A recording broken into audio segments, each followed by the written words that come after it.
Hello, everyone. Welcome to week 4 of our English 1A class this winter fast track term. So, after this week, we are officially halfway through the class. It is a fast track. It does go fast. I hope you are all hanging in there and keeping up as best you can with all of the assignments and readings. Just to quickly recap last week. You were finishing up Essay 1, the personal narrative, and this week, getting started, or sorry, after you finished the personal narrative, then you were getting started on Essay 2, which is an expository essay. I've gotten questions about what type of expository essay is allowed for this assignment. And if we take a look down here, so really an expository essay serves to explain and or inform your audience about some topic. And so that can come in a variety of different forms. A cause and effect essay is one example of an expository essay. Compare and contrast is another. Those are just two examples. If you have a topic that you would like to explore, that you feel a different approach would be better for, right? Or maybe it doesn't fit into cause and effect or compare contrast, then that is totally fine. I will give you some feedback in the topic proposal if I feel like maybe it's not going to work for this essay. So these are just some examples, right? Sometimes students like to have a little bit of a guidance. So that's why I've provided these examples here. If you would not like to write about either of those things, that's totally fine. And you can choose a topic of your choice. So yes, it can take any form. And I know that our class pal, Esmeralda, is going to be talking more about this essay this week in her pal session. So hopefully you can attend that and she will help support you with any questions that you have as well. That said, we also have the second Success Center slash PAL activity due next Monday, February 9th. So if you want to attend the PAL session this week, you can use that to satisfy this requirement. Okay, so week 4, here we are. This Friday, February 6th, we have some articles to read called Writing Essentials. These are just kind of basic, probably, hopefully review for a lot of you. Thesis statements, topic sentences, paragraphs, introductions, conclusions, audience, sentence structure, word choice, things like that. So please take notes and upload your notes or annotations. Please remember that annotations should be more than just highlighting or underlining. I also don't expect for you to have something to say about every single thing. So just kind of do your best with all of those. And I know a lot of students say that it takes a lot of time to do those. And I would say that that's not necessarily a bad thing. The point of requiring annotations or notes for these assignments and readings is that it does force you to slow down. And in our very attention challenged tech world that we live in, that is a good thing, right? It's a good thing to slow down, to read, to think about what you're reading, to consider what you know, what you don't know, and how you can apply these concepts to your writing and to your thinking to grow and develop and learn. Okay, next is this article or essay called The Inner Ring by C.S. Lewis. You're probably familiar with who C.S. Lewis is. This is an expository essay that he wrote that is part cause and effect and kind of part just exploration of this topic. And you can think about how he weaves in personal anecdotes and stories and like real life examples. Um, while also looking more deeply at this issue and what he believes is kind of a driving force in society of this desire to get inside what he calls the inner ring. You can also think about how Huxley's three poles are represented here in this essay. It was originally given as a talk to a graduating class, kind of like a commencement speech type of a thing. Um, it was actually at the very end of World War II that he gave this talk and then converted it into a written form that we can read. So please, this is going to take you to a PDF. Please read this, annotate, or take notes. And again, it's serving to, we're not going to have a discussion about this essay or anything. There's nothing to answer, but consider, his writing style, how he uses examples to support his points and topics and um, what he's trying to say. So you're kind of using this as a guideline or as an example of a great writer.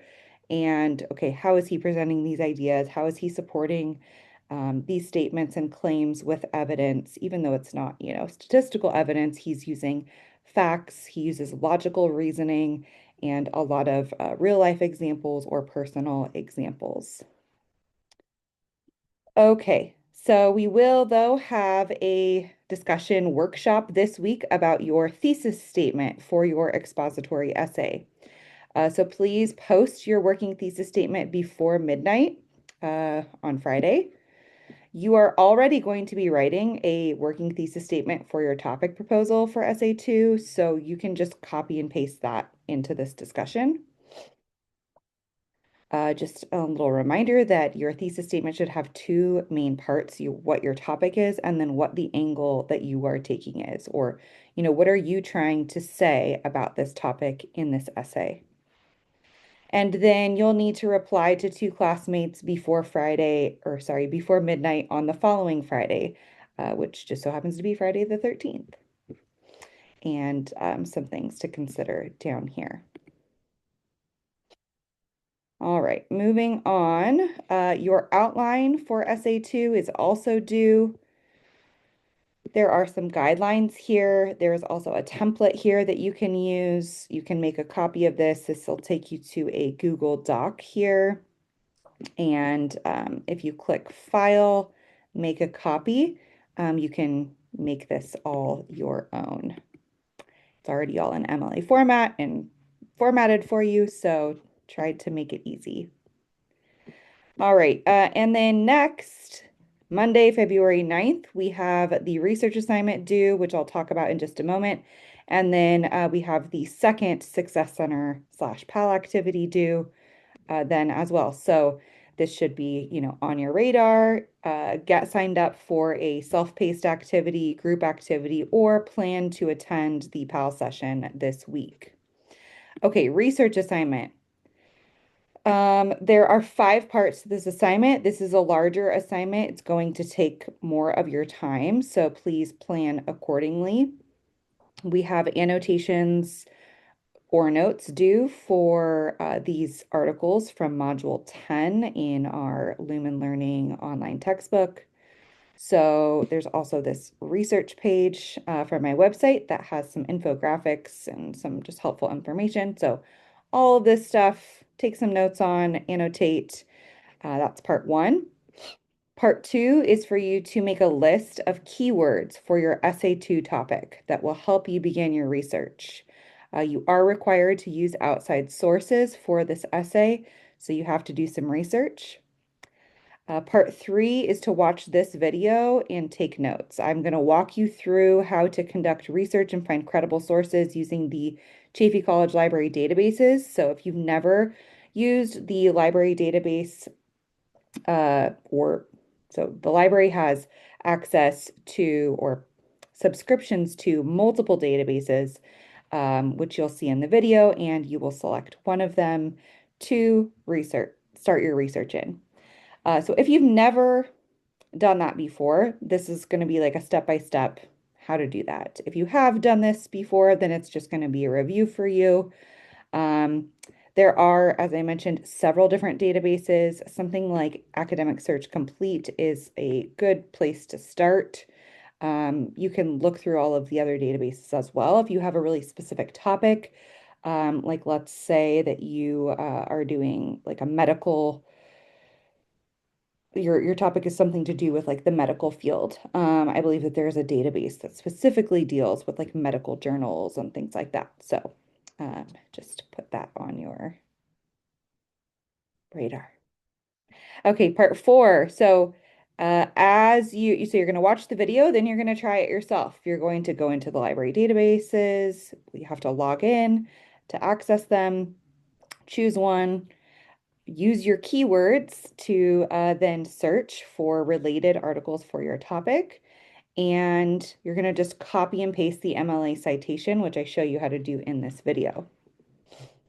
And then finally, part five is for you to read and annotate or take notes on this short, it's called A Note on Research, um, from this book, Rising Strong by Brene Brown. And let's see, it's just a couple pages, but she really highlights the difference and the value of qualitative research in addition to quantitative research, right? So we have two main forms of research. Quantitative, which is like the numbers game, right? Like how many people experience this issue, or what are the statistics? What are the facts? What are the percentages?